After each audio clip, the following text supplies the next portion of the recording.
آج ہمارے سامنے ایک مختصر لیکن بہت گہری کہانی ہے۔ عنوان ہے بارش میں بھیگی ہوئی غلطی۔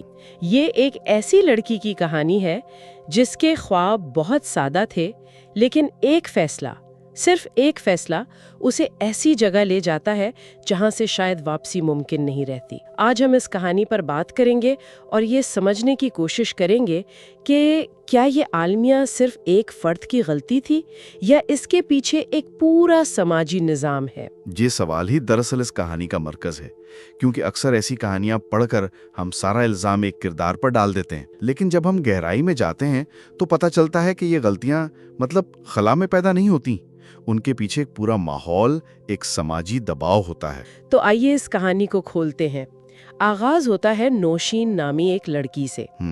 3 بہن بھائیوں میں سب سے بڑی ہے، ایک متوسط طبقے کا گھرانہ، والد کلرک ہیں، والدہ گھر میں کپڑے سلائی کرتی ہیں۔ اور اس کا خواب بھی بہت بڑا نہیں ہے، وہ بس پڑھ لکھ کر اپنے والدین کا سہارا بننا چاہتی ہے۔ بالکل، اور اس خواب کو پورا کرنے کے لیے وہ کالج جاتی ہے۔ شروع میں اس کا بھائی اسے چھوڑنے اور لینے جاتا ہے، جو ایک طرح سے اس کے لیے تحفظ کا کام بھی کرتا ہے۔ جی، وہ صرف ایک سواری کا انتظام نہیں ہے، وہ ایک سماجی اور جذباتی تحفظ ہے۔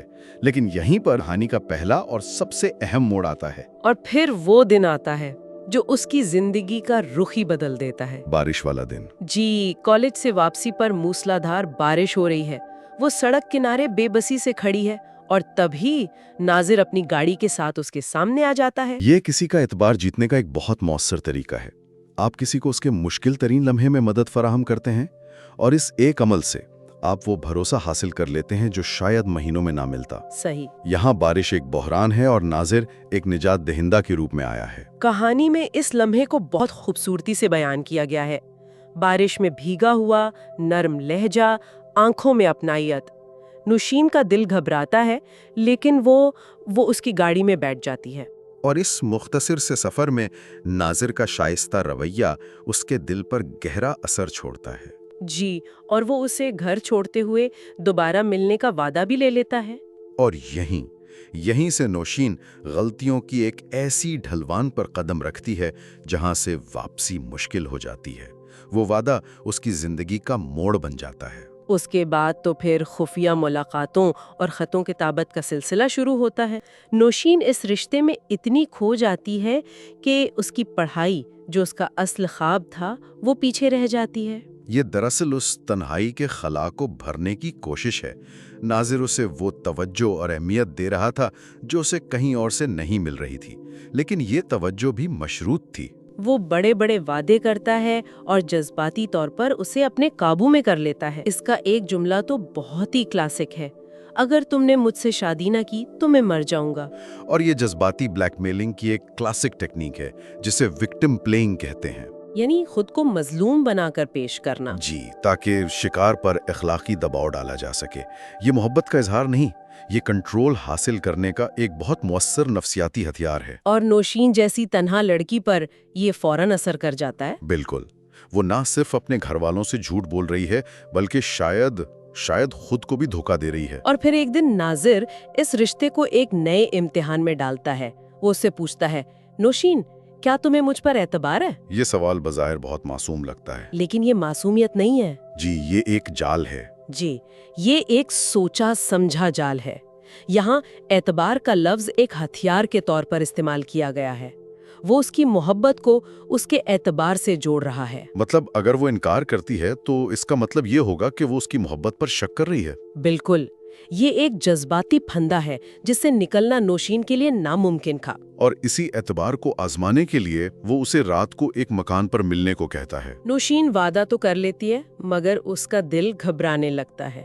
گھر میں وہ سہیلی کی سالگرہ کا بہانہ بناتی ہے، لیکن وہ اس وقت تک ناظر کے اثر میں اس قدر آ چکی ہے کہ وہ ان تمام اشاروں کو نظر انداز کر دیتی ہے۔ وہ اعتبار کے اس امتحان میں پاس ہونے کے لیے ہر خطرہ مول لینے کو تیار ہے۔ جب وہ بتائے ہوئے پٹے پر پہنچتی ہے تو اسے پہلا اور سب سے بڑا دھچکا لگتا ہے۔ وہاں ناظر اکیلا نہیں ہوتا۔ نہیں، وہ اکیلا نہیں ہوتا، بلکہ اس کے کچھ دوست بھی موجود ہوتے ہیں۔ جس شخص پر اس نے سب سے زیادہ اعتبار کیا، اسی نے اسے سب سے غیر محفوظ صورتحال میں ڈال دیا۔ اس نے نوشین کو ایک ایسی جگہ بلایا جہاں وہ مکمل طور پر اجنبی اور غیر محفوظ تھی۔ دوستوں کی موجودگی ایک طرح کا نفسیاتی دباؤ ڈالنے کی کوشش تھی۔ اور جب وہ جانے کی بات کرتی ہے تو ناظر کا اصل چہرہ سامنے آ جاتا ہے۔ جی، اس کا نرم لہجہ سخت ہو جاتا ہے اور وہ کہتا ہے، میں نے تمہیں جانے کے لیے نہیں بلایا تھا۔ اور یہ جملہ سن کر نوشین پر جیسے بجلی گرتی ہے۔ اسے اپنی غلطی کی شدت کا احساس ہوتا ہے۔ اب وہ بارش میں بھیگا ہوا ہمدرد لڑکا نہیں بلکہ ایک شکاری نظر آتا ہے۔ اس ایک لمحے میں اسے اپنی ماں کا سادہ چہرہ، اپنے باپ کی غیرت، اپنا ٹوٹا ہوا خواب، سب کچھ یاد آ جاتا ہے۔ اور وہ پھوٹ پھوٹ کر رونے لگتی ہے۔ اس کے آنسو دیکھ کر ناظر کا رویہ ایک بار پھر نرم ہو جاتا ہے۔ وہ اسے شادی اور مستقبل کے خواب دکھا کر مزید 2 گھنٹے روک لیتا ہے۔ یہ کیا تھا؟ یہ بھی کوئی چال تھی؟ سخت رویے کے بعد اچانک نرمی دکھانا شکار کو مزید کنفیوز کر دیتا ہے اور اس کی مزاحمت کو توڑ دیتا ہے۔ وہ اسے امید دلاتا ہے کہ سب کچھ ٹھیک ہو جائے گا، لیکن اصل مقصد صرف اپنا کنٹرول برقرار رکھنا ہوتا ہے۔ اور پھر کہانی کا وہ سب سے تکلیف دہ جملہ آتا ہے، اس نے مجھے اس وقت چھوڑا جب میں محبت کے نام پر ٹوٹ چکی تھی۔ یہ جملہ، یہ پوری کہانی کا درد اپنے اندر سمیٹے ہوئے ہے۔ بالکل۔ وہ جسمانی طور پر وہاں سے نکل جاتی ہے، لیکن جذباتی اور روحانی طور پر وہ وہیں ٹوٹ کر رہ جاتی ہے۔ ناظر نے صرف اسے دھوکہ نہیں دیا، اس نے محبت اور اعتبار جیسے تصورات کو بھی اس کے لیے ہمیشہ کے لیے مسخ کر دیا ہے۔ اب میں بند پنجرے کی ایک بے بس چڑیا بن چکی تھی۔ رات کے 12 بجے روتی ہوئی لڑکھڑاتے قدموں سے نوشین اپنے گھر پہنچتی ہے۔ دروازہ کھلا ہے اور اندر اس کی ماں جاگ رہی ہیں۔ وہ اسے دیکھتی ہیں لیکن کچھ نہیں پوچھتی۔ کہانی کہتی ہے شاید سب سمجھ گئی تھی۔ ماں کی یہ خاموشی، یہ ہزاروں سوالات اور جوابات سے زیادہ وزنی ہے۔ اس خاموشی میں غصہ نہیں ہے، بلکہ ایک گہرا دکھ، افسوس اور بے بسی ہے۔ یہ اس بات کا اعتراف ہے کہ جو ہونا تھا وہ ہو چکا ہے۔ یہ خاموشی چیخ چیخ کر بتا رہی ہے کہ وہ اپنی بیٹی کا درد سمجھ رہی ہیں، اور شاید خود کو بھی اس کا ذمہ دار محسوس کر رہی ہیں کہ وہ اپنی بیٹی کو وہ تحفظ نہ دے سکیں جس کی اسے ضرورت تھی۔ اور یہیں پر کہانی ان 2 جملوں پر ختم ہو جاتی ہے جو اس کا پورا حاصل ہے۔ پہلا، کچھ غلطیاں شور نہیں کرتی، بس انسان کو اندر سے خاموش کر دیتی ہیں۔ یہ وہ خاموشی ہے جو نوشین پر طاری ہو گئی ہے۔ یہ صرف چپ رہنا نہیں، یہ اندر سے ٹوٹ جانے کی علامت ہے۔ اس کا خواب، اس کی معصومیت، اس کا اعتبار، سب کچھ ایک ہی رات میں ختم ہو گیا ہے۔ اور دوسرا جملہ، اور کچھ محبتیں بارش کی طرح آتی ہیں، ٹھنڈک کا احساس دے کر سب کچھ بہا لے جاتی ہیں۔ یہ جملہ کہانی کو واپس اسی بارش والے دن سے جوڑ دیتا ہے۔ جس بارش میں ناظر ایک ٹھنڈک کا احساس بن کر آیا تھا، وہی بارش اس کی زندگی کی ہر خوشی، ہر امید کو اپنے ساتھ بہا کر لے گئی۔ یہ کہانی ہمیں یہ سوچنے پر مجبور کرتی ہے کہ اعتبار ایک بہت قیمتی چیز ہے، لیکن کیا ہم اپنے نوجوانوں کو یہ سکھاتے ہیں کہ اعتبار کس پر، کب اور کتنا کرنا ہے؟ خاص طور پر جب کوئی آپ کے اعتبار کو بار بار آزمانے کی کوشش کرے تو شاید وہ اعتبار کے قابل ہی نہ ہو۔